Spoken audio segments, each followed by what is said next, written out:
Welcome to the Post Shift Podcast, your raw look at the hospitality industry, brought to you by SHC.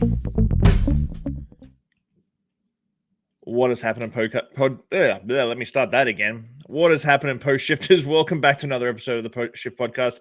Of course, I'm your host, Shawn Soole.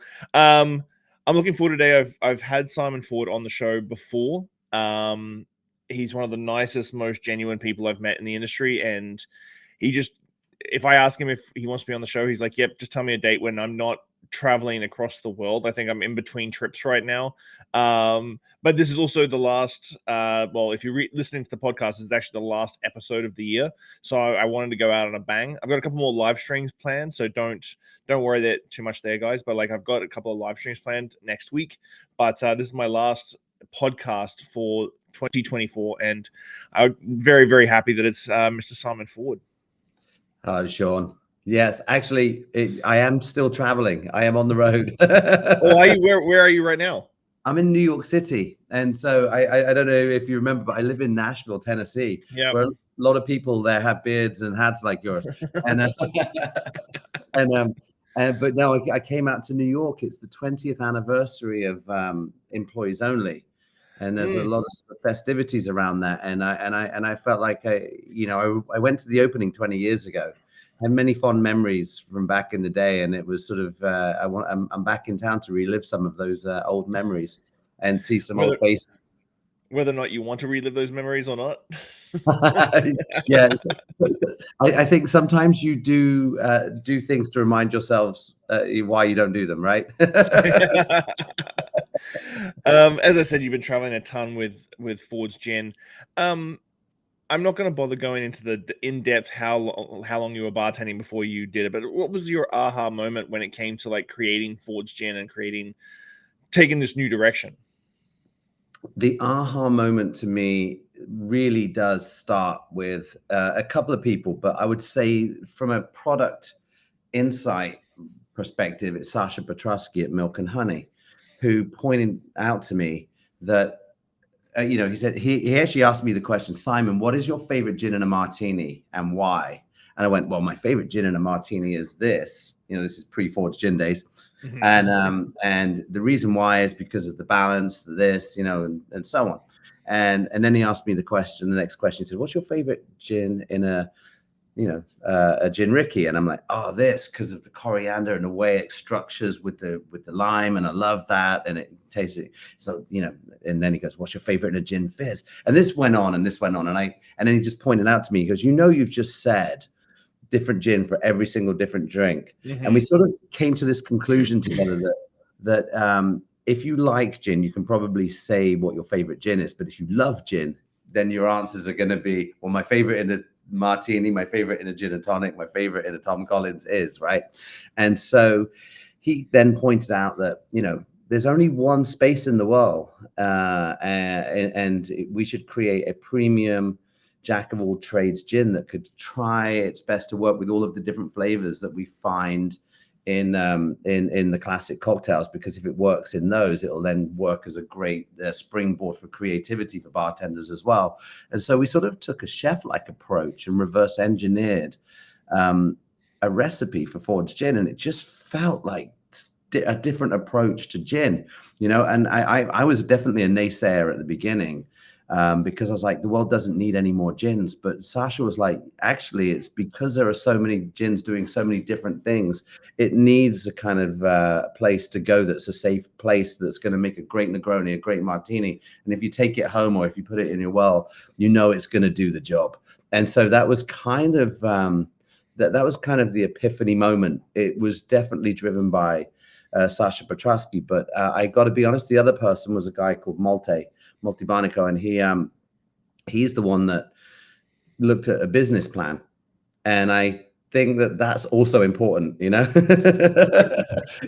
because like crazy ideas, sad but true, need to make money, and passions need to be sustainable in the structure of society. And so Malte was brilliant at taking the idea and actually sort of putting it into a spreadsheet. I'm going to just call it a spreadsheet, and saying, actually, this could work you know, and we could pay ourselves a salary one day. And yeah, one day would one day happen. Has your perspective, how has your perspective changed since launching the brand when it comes to that balance between, I've been doing a lot of research and reading and asking AI about balancing out this creative slash business mindset and how creatives sometimes clash with the business people and the business people sometimes clash with the creatives. How has your perspective changed with like that sort of element of the business? For me, I you know, I'm creative, right? But you know, want to be, and of course, every minute I spend in the business world thinking about the numbers is stopping my creativity.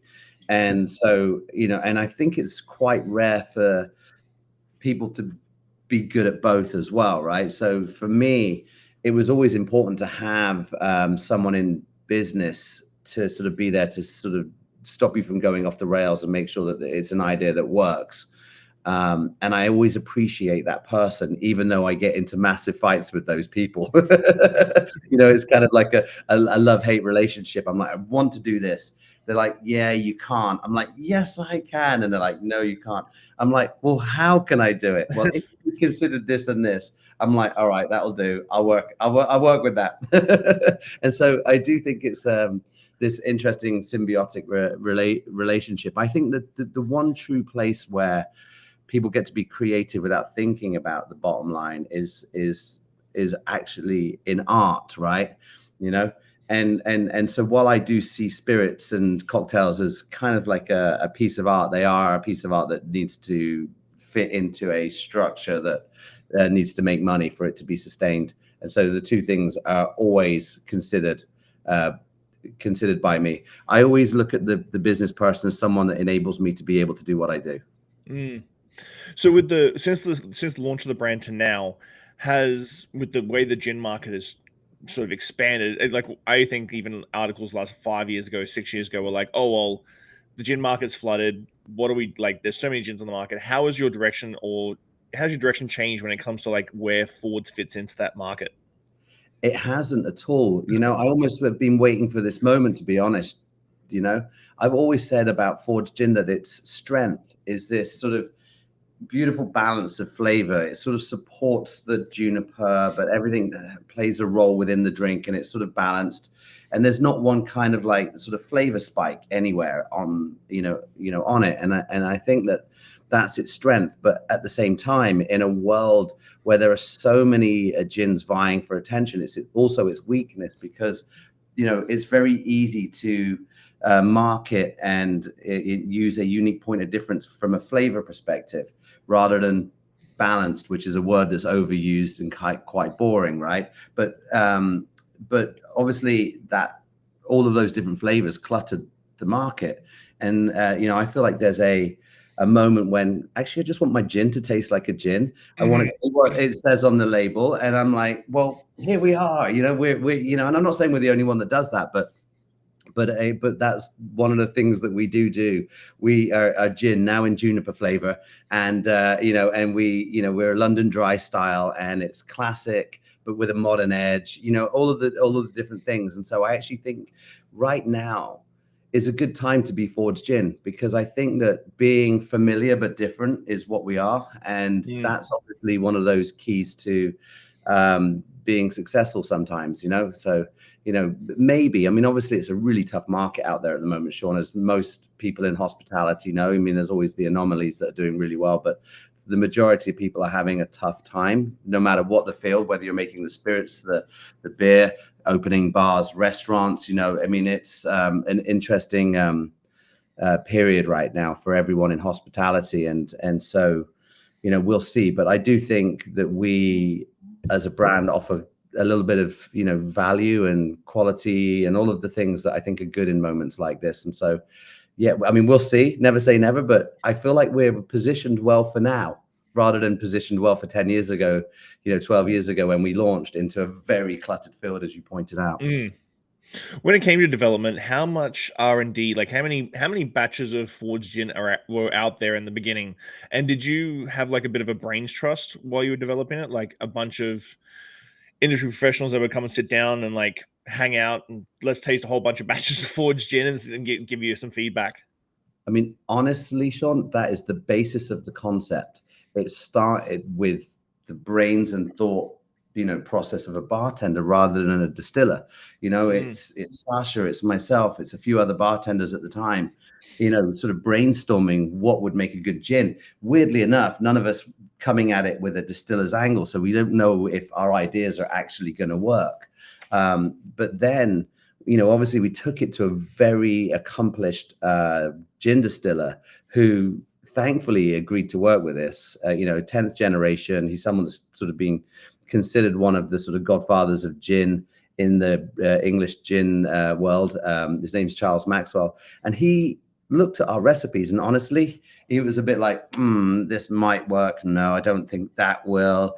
You could do this differently. So he was able to sort of translate our ideas into actual liquids using his skill set. And so that was a lot of, changes that he would make, but made to actually deliver on what we were trying to do because he could see our vision.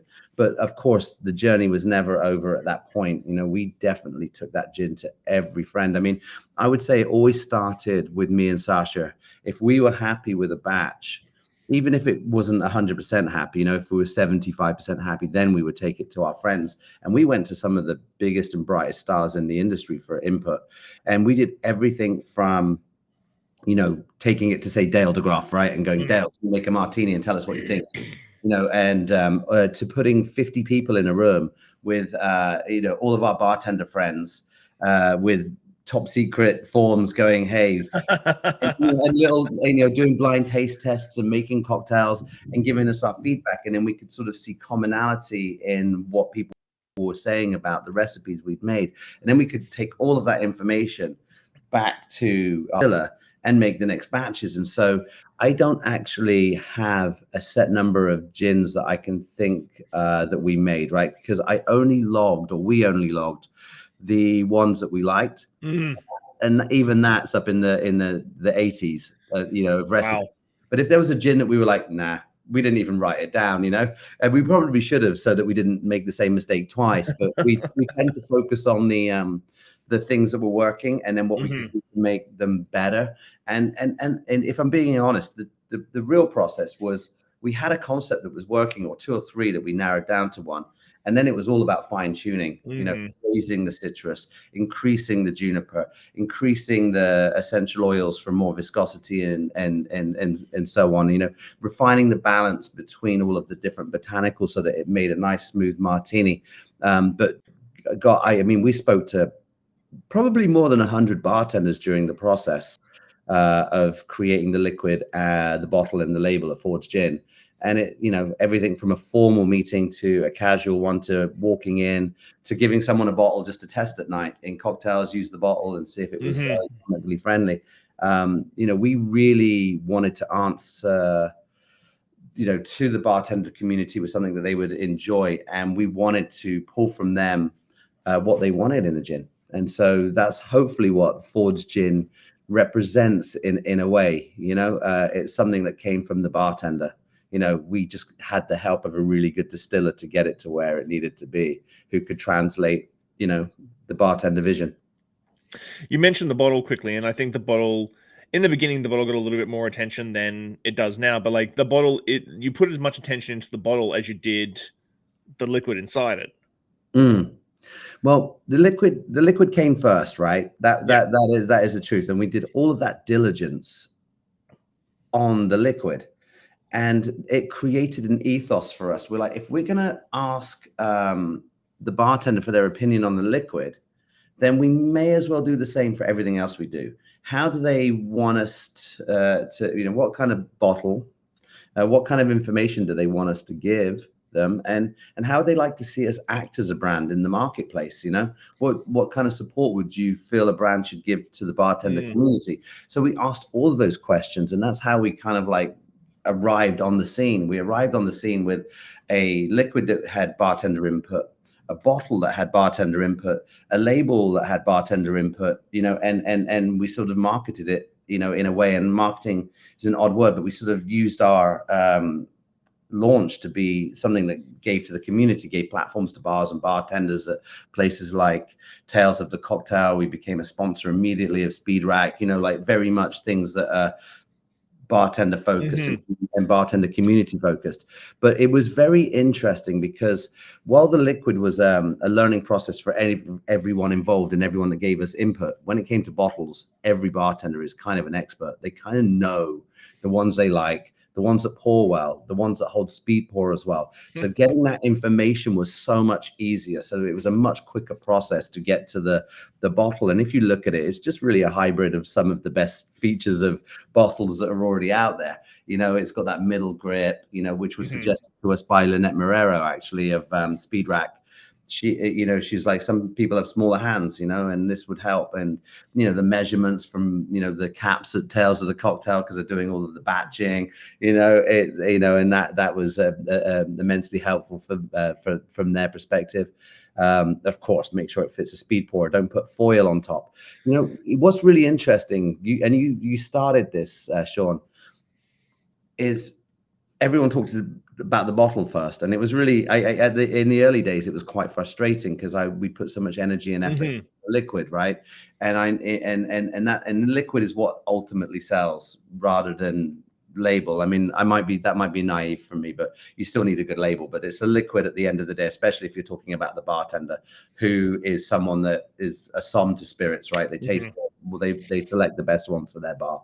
So when everyone was just talking about the bottle, it did frustrate me in those days, but it did move on to the gin eventually, and so it probably gave us a little bit more longevity of conversation out in the world. But what's really interesting is we've gotten to a place after 12 years in a few places where forged gin is available, such as New York City, where we want to start bringing forged gin to a wider consumer audience, right? Beyond the bartender, we want to come out from behind the bar and maybe have people become home bartenders with forged gin, and connect the bartender to the consumer. That's kind of our strategy and our thinking.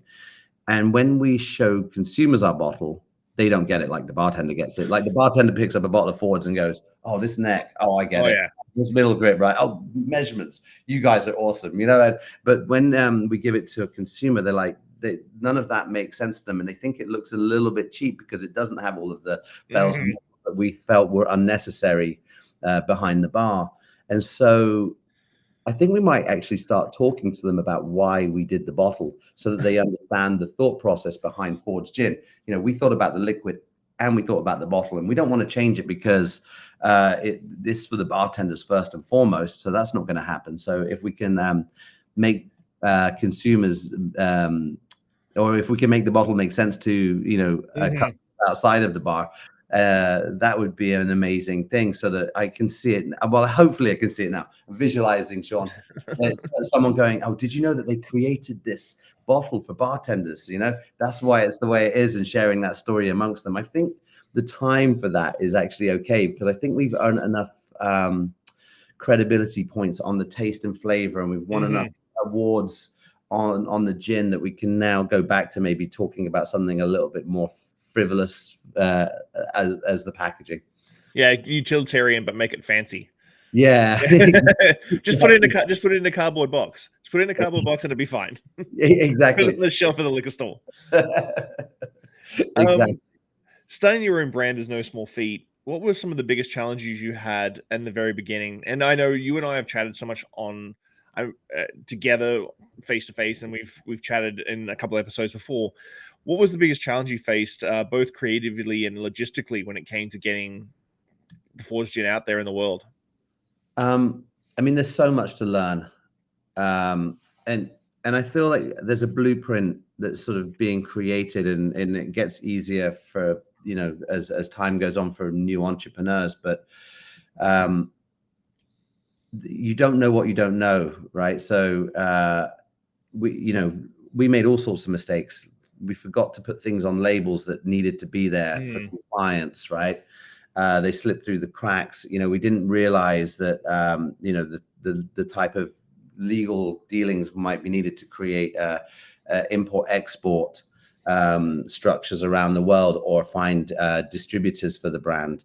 you know, all of those things were challenging. But honestly, if it was easy, everyone would do it. And so Mhm. overcoming those challenges, I feel, is just part of the parcel. I just think you have to be aware of them going into it, right? Or it's better if you're aware of them going into it. And maybe we weren't. You know, I'd come from a bigger corporation where there was entire departments doing all of that stuff, Mm.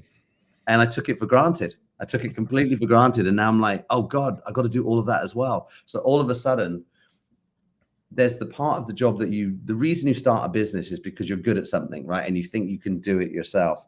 You forget about all of the things that you don't know how to do. And then that ends up being most of your focus. So you actually don't get to spend as much time on what you're good at.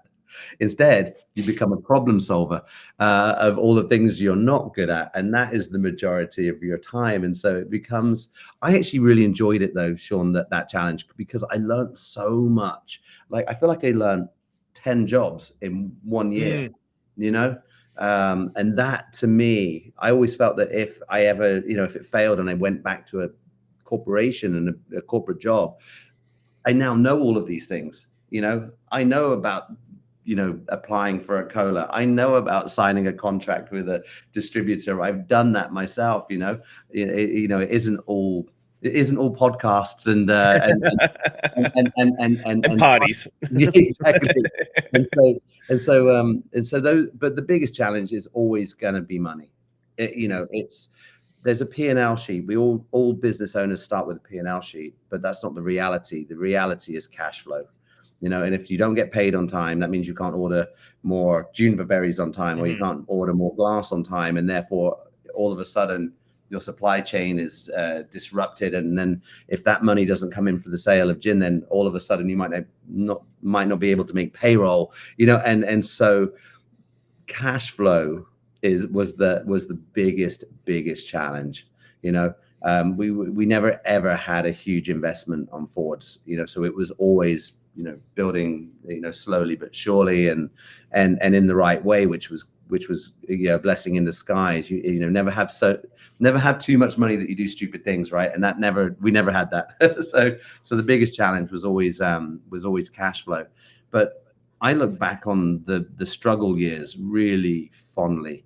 I think if you don't have those, and if it becomes easy, you didn't really go through the journey. Wow. Yeah, I talked to a couple of small producers and they're always like, I want to get XYZ market. I'm like, yep, that's great. But like, you have to understand, like, you're going to send out a bunch of product to the that X market. And then it might take you 6 months to get paid for that X market. And then you all of a sudden you outlaying, but it's coming back in dribs and drabs. It's a And, big and, outlay and then comes back a little bit. and honestly, sometimes, Shawn, we would send stock to a market just so we could get the cash flow without really having the ability to go and build the brand there. And we never wanted to do that, but sometimes that was a necessity. Like, I feel like those survival moments and those survival decisions are really tough moments. Really tough moments.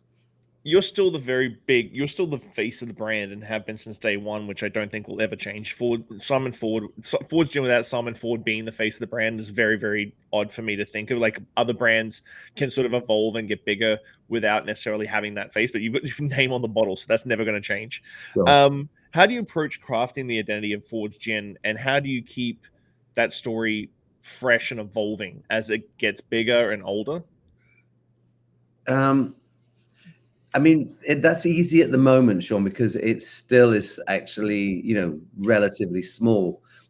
I think there's a perception that Forge Gin is bigger than it is, because we act that way. We act bigger than we are. That's our marketing strategy. How do we make as much noise and maximize the noise that we make and make it look like we're huge?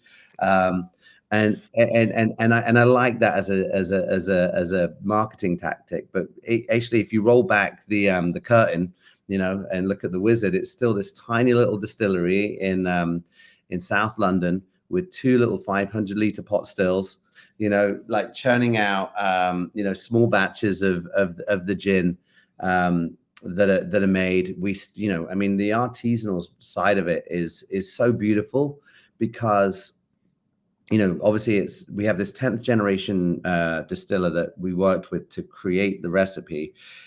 He's passed the business on to his son, who's the 11th generation, and it makes him the oldest working distillery. And we've just hired a new I guess head distiller, master distiller. Her name's Ok-Ju Lee, and she comes from South Korea. And so she just came out of one of the best distilling schools in Great Britain called Heriot Watt. And so, and there's this, we still get our botanicals from this importer called Joseph Flack and Sons that have been bringing in juniper for 125, 30 years. And so the story is still very quaint. We actually do the opposite. There are a lot of brands out there that sell millions of cases and they try and make themselves look like they make it out of a small still. We're the brand that's making it out of a tiny little still, trying to pretend, that we're bigger than we are. We're sort of doing it the opposite way around. But we've talked about it a lot. What happens is you get bigger and you need to protect these qualities. And I'll be honest with you, Shawn, I don't think we'll ever get that big. I think that, I think we'll keep growing and we'll keep finding new friends and new fans, but I don't think there will ever be a point where Ford's is so big that we're in some giant factory looking place. I think it will always be this fun brand that bartenders love and hopefully home enthusiasts. So I don't think we'll ever lose that. Music is a big part. If you're a bartender listening and you've gone to Tales and you have not gone to a Ford's party, you are completely missing out on the epitome of the definition of the most epic party at Tales since day one. Like even back in the day, the after party from the awards and everything like that, it's always been a thing. How does music fold into what you do, and especially the record you put out this year or last year, Music to Drink Martinis To? How did you get the Handsome Boy Modeling School guys to like go, hey, let's make a gin-based record? And I think they hadn't made any music for like 15, 20 years or something crazy, right? Well, I mean, everyone listening, this is the real thing that Shawn and I talk about when we get together is the music and the fun. I almost want to rewind and sort of speak to what we were trying to achieve with Ford's Gin. I mentioned that the bartender helped us inform the liquid. It helped inform the bottle and the label and how we would talk and the information that would be wanted, but also how we would act, right? And I started by mentioning certain things like Speed Rack being a sponsor and doing the sort of bar fight, where we could give a platform to bars around the world at Tales and get them down to New Orleans, and things that supported the community and supported the bar and put the bartender first. And so that was sort of a part of our I guess DNA of who we are. And the other part of our DNA is we are an extension of the hospitality and industry. That's the way we see ourselves, And when we go into, people's bars around the world, they give us an amazing time, drinks, the food, the service.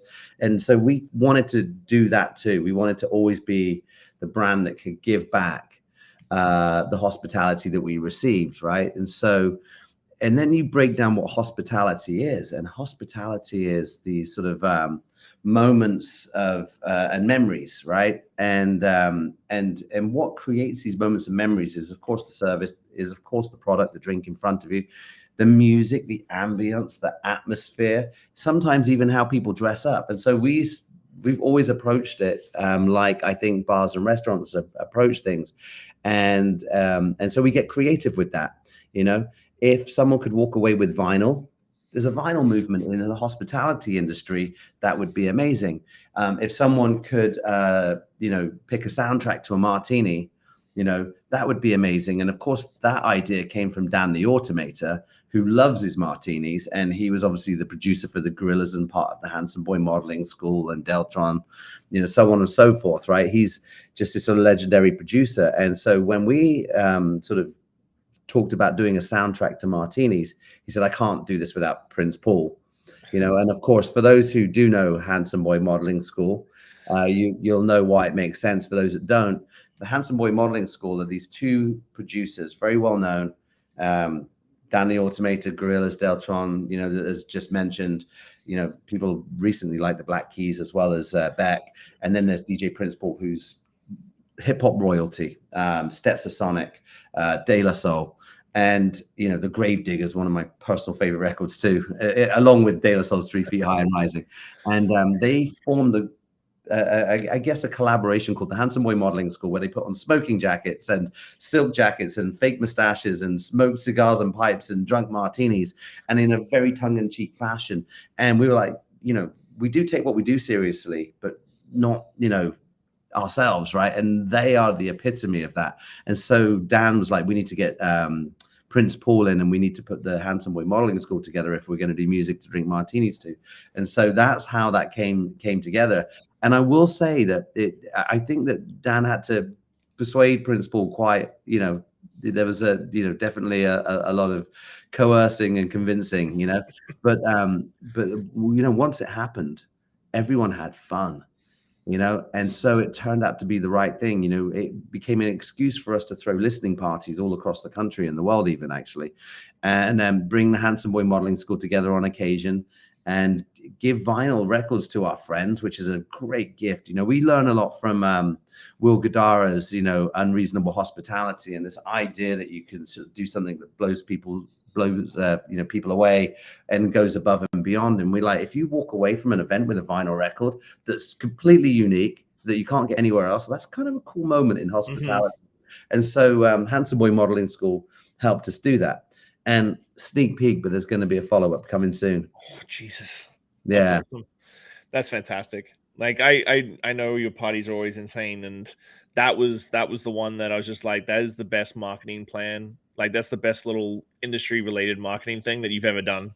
Yeah, people loved it in the industry and really got it. It's still a very sort of small niche kind of thing, but honestly, that's better. I do subscribe to that. You can't market to everybody. If you market to everybody, you're marketing to nobody. And so you find audiences, and there are more than one. There's more than one gin audience, but our audience at the moment is bartenders, and we tend to appreciate music because we have to think about that when we're working. Yep. And the ambiance we're creating, obviously drinks and so on. And so when our friends see us thinking the same way, I think it resonates. And I think that vinyl definitely resonated. And I think we timed it well, because there's this vinyl revival going on right now, and we were like ready for it. But honestly, that wasn't, I wish we were as cool to say, yeah, we knew that was coming. So with I've talked to a lot of people, and as you said about the industry earlier, like generational drinking changes has been a big sort of movement, the Gen Z generational drinking habits. How is Ford sort of playing into that change? To the change in Gen Z's drinking habits? That's a very good question. I got into a big conversation with a friend yesterday who wants to create my friend Nira wants to create a drinks festival, a bit like we have our Tales of the Cocktails and things like that, but based completely around no and low, right? And I'm like, that's quite brilliant. If you'd said that to me 10 years ago, I'd be like, are you crazy? But this could, where do you go after the gym? You could go to the no and low places, right? And so we are not, is the answer. We're not sort of playing into any particular demographics, wants and needs, right? We're trying to be true to who we are. I know that changes as brands get bigger, but for now, Forge Gin is us. But do we believe that someone should have a no ABV drink? Yes. Do we think they should have a low ABV drink? Yes. And so when my friend Nira called up, I'm like, oh God, there's so many no ABV things. That this will be brilliant, but you should have some low as well, so that there is something there. And brands like Forge Gin could, show creativity in that space through the cocktail rather than through creating an innovation or a spirit or going no and low with our product. Now, is it something I would consider in the future? I actually would. And if you'd asked me this 3 years ago, I would have said probably not. I would be like counter movement. We're going to go high ABV. We're going to go overproof. But but I actually love the movement. But the other part of the Gen Z thing that I think I would rather more focus on, and we haven't done this yet, but I would, is I read a lot that they're not getting out the house as much. They're not going out as much. And I think it's really important to go out, find that energy, learn how to meet people in other ways than online, but actually, sort of be there in person. I think that interpersonal skills and human skills are really important. And the further we get away from them and become digitized and everything's on our phone, I think it's going to create a society where we don't know how to act around each other. And I think that the bar is the epitome of places, or the dance floor in a nightclub or whatever, where we can get together and interact with each other, right? So for me, hospitality has always been about making places safe for everybody. If you're, it's about being welcomed. Hospitality is about feeling welcomed, if you bring it down to a core.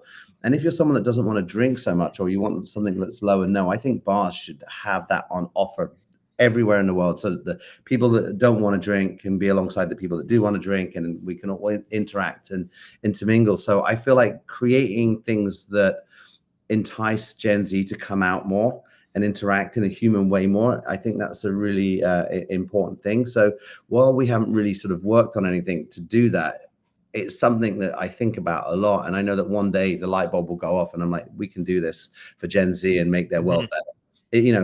Because that's what the existence of brands and products is, to hopefully, make the world better, right? That's what you hope that they can do. And obviously not everyone approaches it that way, but the ones that do are usually the ones that succeed.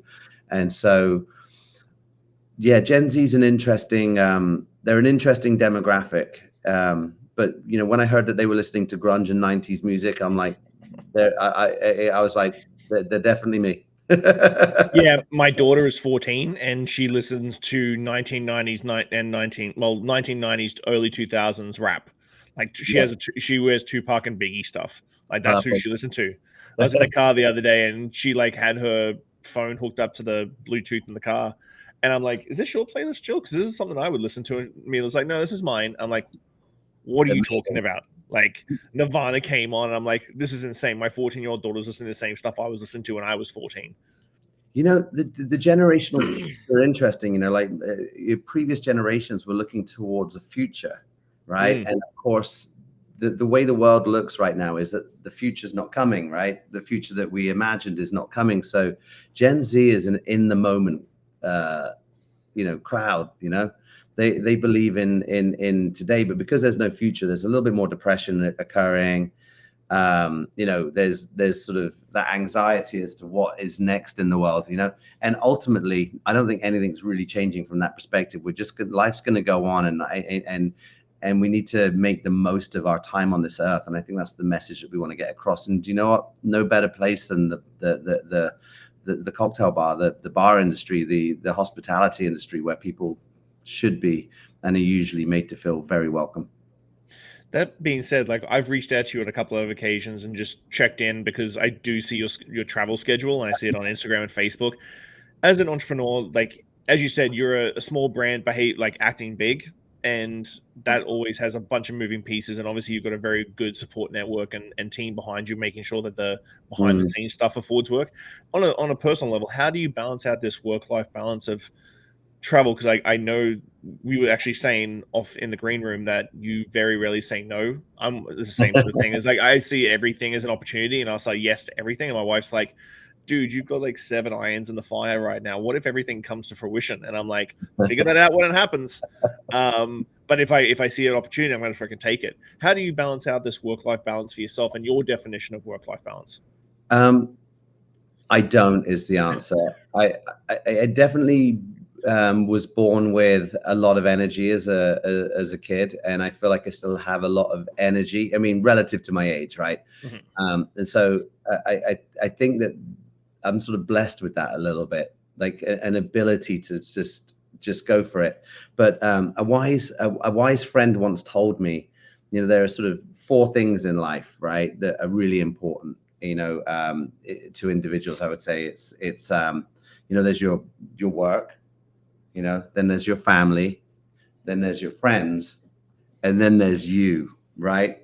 And seldom do we have enough hours in the day to be good at all 4. You know, the more time you give to your family, the less you might be going to the gym. Or if you spend too much time, you know, with your family, you might get behind on work. You know, or too much time in the gym and working, and you don't get to see your friends.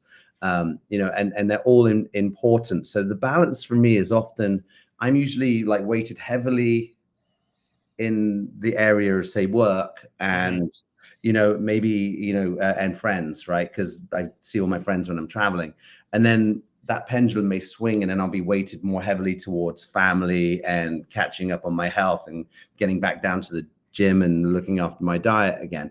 And I still have never found a moment in life where I get all four right at the same time.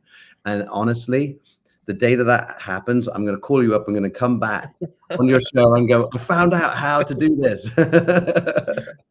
But yeah, so the balance is a pendulum, but I don't keep it balanced all at once. You know, I would like to. I wish I could do that, and I hope to find the answers somewhere someday where I find that balance.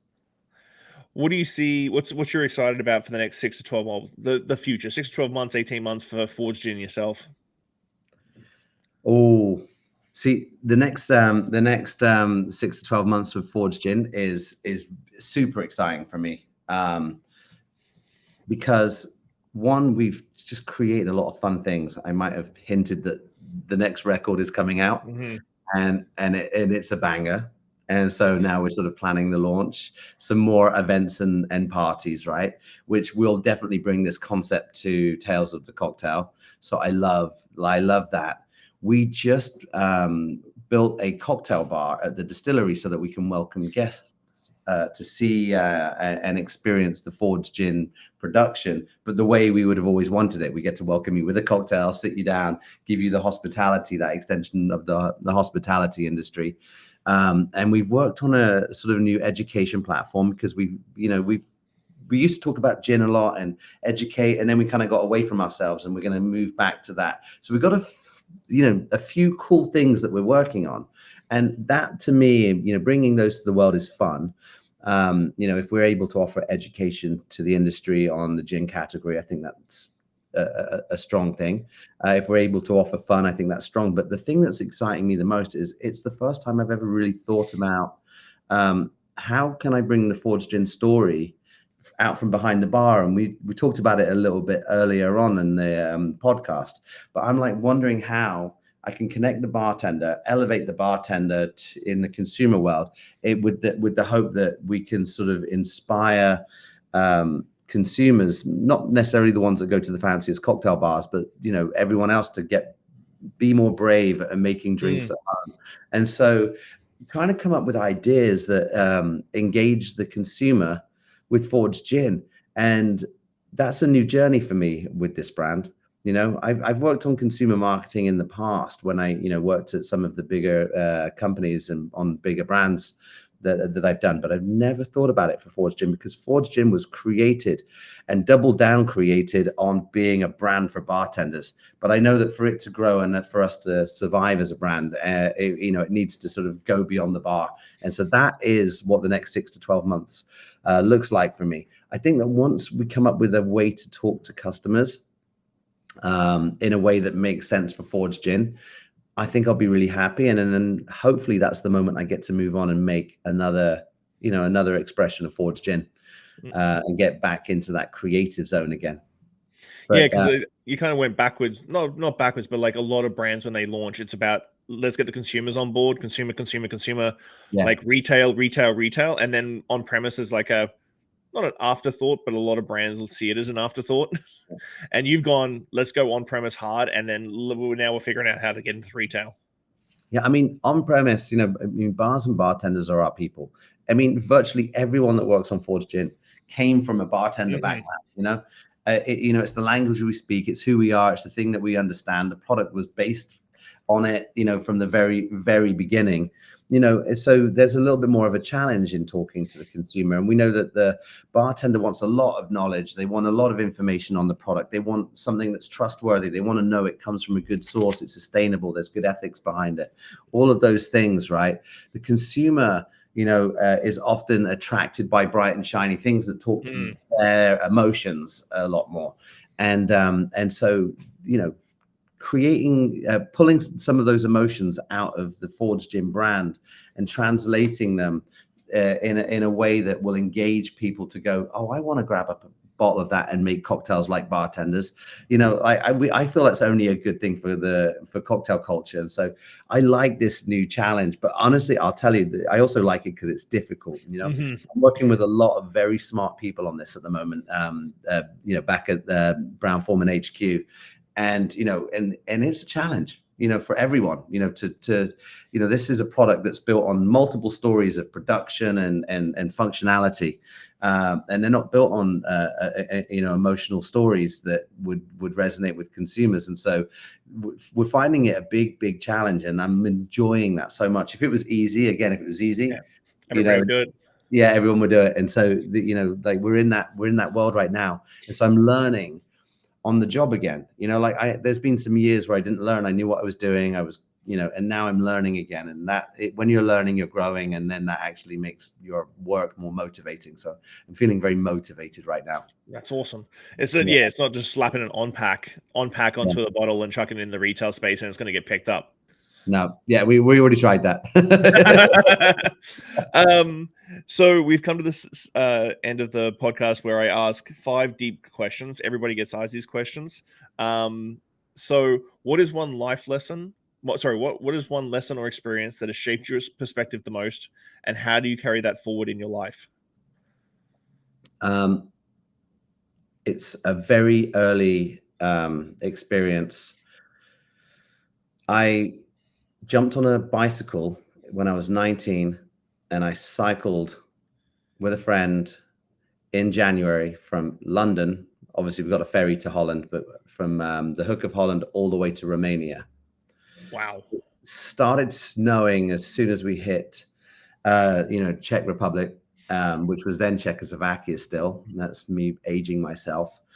We were on our way to a war zone, which is where Ceausescu, was in Romania, and there were all the orphans, and we were raising money for the orphanage, and we were going to go and help and work in the orphanage, right? And it was an amazing experience. There was no sort of preconceived kind of reason I did it. I just sort of did it on a whim and jumped and went, and it was difficult, and it was amazing, and I saw things and learned things, and I learned back then to be brave.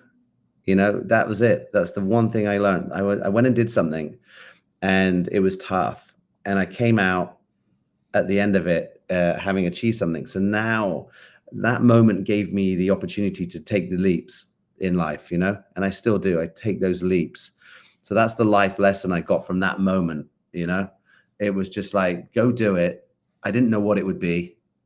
And at the end of it, I had traveled across this entire Eastern Bloc that was crumbling down in that period because the Soviet had just come down, and saw it all happening, learned so much from it, saw, what was going on in this sort of revolution that was happening in Romania, and managed to, with only 700 UK pounds in my pocket from the beginning, make it all the way across, got to Istanbul, and managed to get home after it all on a bicycle in the snow with my friend Mark and Adam. And from that day on, I was like, just go for it. Just do it. You don't know what's going to happen. You don't know what the outcome's going to be. You have an idea what it might be. It will be completely different, but you can just do it. And so it taught me to be brave. Wow. If you could leave one lasting message or piece of wisdom for the world, what would it be and why? It's a boring one, Shawn, but I do believe in it, wholeheartedly, that, waiting until tomorrow is not worth it. It's that one shot at this life. You might not get that opportunity again. You just don't know. So if you have the energy, you should take the opportunity. I know that sometimes, it's just nicer to stay in bed, and that's okay too. Like that, pamper yourself, do it. But if you have the energy and you have the opportunity, you're doing yourself a disservice by not taking that opportunity. And that could be anything from going on a walk with a friend, to sharing a glass of wine with someone you love, if they offer it to you. We say no to too many things that, we might not get the chance. Again, we've lost a lot of friends. I've lost a lot of friends. And so my regrets are the times I said no to them. I didn't go to that concert with ex-friend, and then I never got a chance to go to that concert, and that's a memory I left behind because I was lazy that day. And so we there, and I would say the other thing, I'm going to add another one, and it's also boring, but it's so poignant. But look out for the people that look out for you. Be kind, and treat the important people in your life in an important way. Don't dismiss them. Looking back on your journey, what is something you wish you had understood earlier in life? Oh, that's right. And it can't be to say no at 3 a.m. in the morning to alibi during chaos.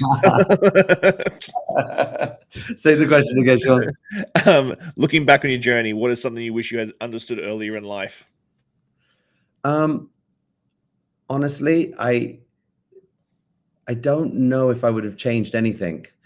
In this journey, there are plenty of moments that were so hard, and I wish I wish I'd taken this path and it not created that moment. But I've come out of it understanding. The one thing I'll say is never chase the money. That's that stressed me out. The years that I thought this was about money were the years that I didn't enjoy it. And the years I realized it was about actually what I get to do on a day-to-day basis was the moment that I started to enjoy it. And I think that if you're doing it for the money, you're doing it for the wrong reason too, and so try and get that conversation out of your heads whenever going on a journey, because it's probably not going to come. And then if it does, you're lucky. Especially in the hospitality industry. Right. How do you define success, and has your definition of it changed over time? Defining success has definitely changed over time.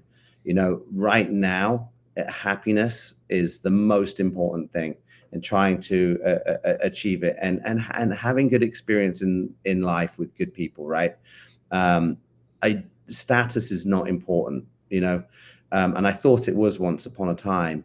I thought that being the biggest, the best, and all of those things, it was something that would give you an advantage in a competitive landscape. And now I would rather someone else have those platforms that I once upon had. Once upon a time, I had some great platforms of which to sort of speak to the world and the community, and now I would rather those went to someone that's growing in their career, and I would prefer to mentor them, actually, quite frankly, and push them up on their pedestal. Like my name's on the gin, so I it's almost a given now for me. I have that as my platform, and I don't need any more. And so if ever I get asked, I wonder if there's someone else that would appreciate that opportunity more. But for me, I believe that this industry and career has given me some incredible experiences and some incredible friendships, and so I just want to enjoy those now. What do you hope your legacy will be, and what steps are you taking to build it? I actually don't, and never did, want a legacy. And no one believes me. My name's on a bottle. Like a legacy is being built around me. And this is another boring one, but I just hope that I gave people some memorable experiences, and just like anyone who loves hospitality, made people's days or lives a bit better if I was able to. That is it. I hope I challenge the right people to be better versions of themselves if they've ever sort of worked with me or, alongside me in any way. But honestly, I don't need the legacy. I'm going to say it's better to fade away. Yeah, I think your legacy at Tails at least will be, well, it's a Tails party, but it's not a Tails Forge gin party. Man, we've known each other for a really long time. Long time. I'm old enough to remember the gin renaissance when it really, really hit. You gave one of the very first gin seminars in Australia that I ever went to. We've known, it's over 20 years now. So I really want to thank you so much, as always, for making time to jump on the podcast thing. And for anyone who's listened to this was a masterclass in how to build a brand. Like I work with a lot of small craft distilleries here in BC and Canada, and like there's a lot of things that you've said today and that I watch from you that I like apply and try and push these brands to sort of work on, because you really have built Forge Gin bootstrapped. And I do like the sort of analogy that you said, that you're a small brand with a big presence. And I think there's a lot of room for a lot of small brands out there to actually like take notes. So hopefully I'm going to just market the crap out of this podcast, so that you need to take a masterclass in building a brand with Simon Ford. Yeah, and to all the brand builders out there, I'm here, and good luck as well. It's an amazing journey, and it's worth taking advice from Shawn here, or or anybody that's ever done it. Quite frankly, piece it all together and then create your own journey. Yeah. Well, thank you so much for your time again, man. Like, hopefully you're enjoying New York and wherever you're off to next. And have a good Christmas and end of the year. And you. Yeah. Happy holidays, my friend. Good to see you again. I'll chat to you very soon. Yeah. Thanks for listening, Pose Shifters. Well, I hope you enjoyed that episode. I really enjoy sitting down with friends and peers and just chatting about the industry and getting down to the nuts and bolts of what's really going on out there. Make sure you like, subscribe, comment, everything on all the platforms. Just hit it up and I'll do my best to answer any queries or questions you have. I'll see you next week, guys. Bye.